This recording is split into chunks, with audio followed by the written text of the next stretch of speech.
Welcome back to the channel, friends. I'm so glad you've joined me again, because today you're going to uncover one of the most transformative truths in personal growth and self-awareness. This is about real power, not the kind that dominates others, but the kind that governs yourself.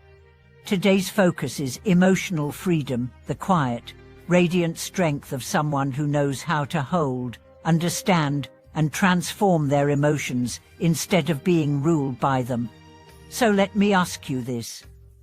Have you ever met someone who never seems to get rattled, someone who remains calm in conflict, kind in chaos, and composed under pressure? They don't suppress emotion, but they also don't explode with it. They're just centered, and you can feel it in their presence. That's emotional mastery. And that's what we are going to explore deeply today. You see, emotional freedom isn't about pretending to be unbothered. It's not about shutting down, being robotic, or toughing it out. In fact, that's often emotional repression, not maturity. Emotional freedom means having full access to your emotions, joy, sadness, anger, fear, and not being hijacked by them. It's about becoming so deeply aware of your inner world that nothing surprises you and everything can be met with wisdom. Imagine this. A colleague insults you in a meeting. The usual reaction might be defensiveness, anger, maybe even revenge. But emotional freedom allows you to pause, to feel the sting but not let it control you, to breathe, to respond not from the wound but from clarity. That's not weakness, that's strength, that's power. Let's go deeper. Where do our emotional chains begin? Most of the time, they're forged in childhood. We learn early what emotions are acceptable and which are not. Maybe you were praised for being cheerful, but punished for being angry. Maybe you were taught that crying was weakness. Or maybe you learned that love must be earned by pleasing others. Over time, these lessons become unconscious beliefs, and those beliefs shape how you react to life. But here's the key. Just because something feels automatic doesn't mean it's authentic. Emotional freedom begins when you start asking, is this reaction truly me or just a program I inherited? That question opens the door to healing. And healing is not about becoming someone new. It's about returning to the clarity that was always within you, underneath the conditioning, the pain, the masks. Let's talk about the 3 stages of emotional awakening. The first is awareness.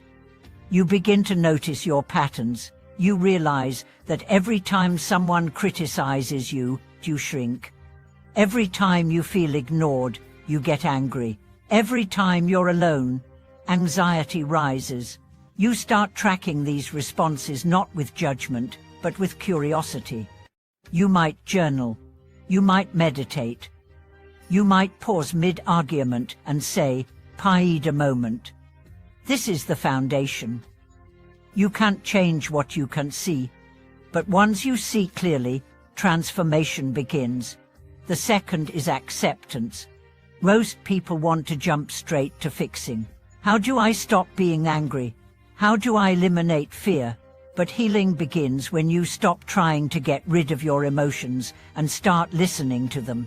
Anger might be saying, "You've let yourself be disrespected." A sadness might be whispering, "Something valuable was lost." Fear might be warning, "You're stepping into the unknown." When you welcome your emotions as messengers, not enemies, they soften. They stop screaming and start guiding. You no longer fight your inner world, you partner with it. The third stage is integration.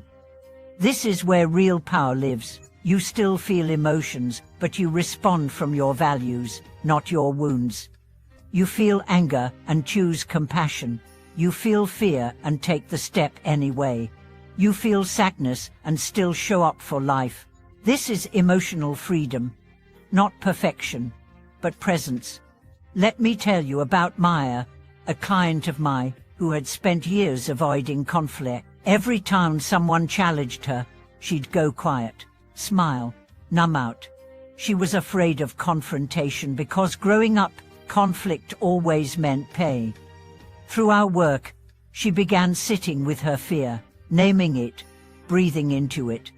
She began practicing small expressions of truth, saying no, setting boundaries. At first, her voice shook, but over time, it didn't. Now, she leads a team, and when issues arise, she doesn't run, she leans in. Not to fight, but to resolve.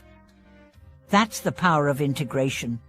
And here's the thing, emotionally free people change rooms. Their energy is grounded. They don't need to dominate. Their presence alone invites safety. Others feel seen, heard, held. Why? Because they've made peace with their own shadows. They don't project. They don't perform. They relate. You can feel it when someone is emotionally free. They don't gossip. They don't get drawn into drama. They speak less but say more. They don't need attention. Yet people are drawn to them. They're the calm in the storm, the anchor in uncertainty, and they didn't get there by accident. They chose to face themselves again and again until they became their own sanctuary. So how do you start this journey? Begin with stillness. Spend 10 minutes each morning simply observing your thoughts, not controlling, not judging, just watching. Notice how your mind reacts. Notice which emotions come up, then write them down. Create space between stimulus and response. Next, when emotion arises, pause. Aim it. Say, "I'm feeling anger," and not, "I am angry, but I'm feeling anger." This small shift reminds you that you are not your feelings. You are the awareness beneath them. Then, bring compassion. Instead of asking, "What's wrong with me?" ask, "What do I need right now?" Maybe it's rest, maybe it's expression, maybe it's just a deep breath.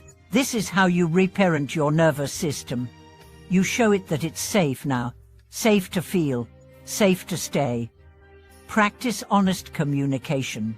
Say, "I felt hurt when," "I need," "I'm scared, but I want to try."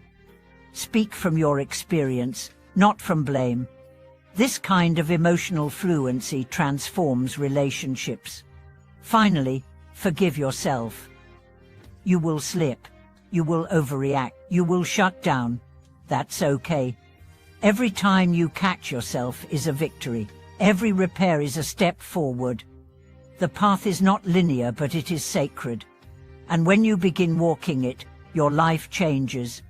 Your mind quiets, your body softens, your decisions become clear. You stop living on edge. You start living in truth. Emotional freedom is not for the few. It's for anyone willing to feel, to pause, to grow. It doesn't come from reading books alone.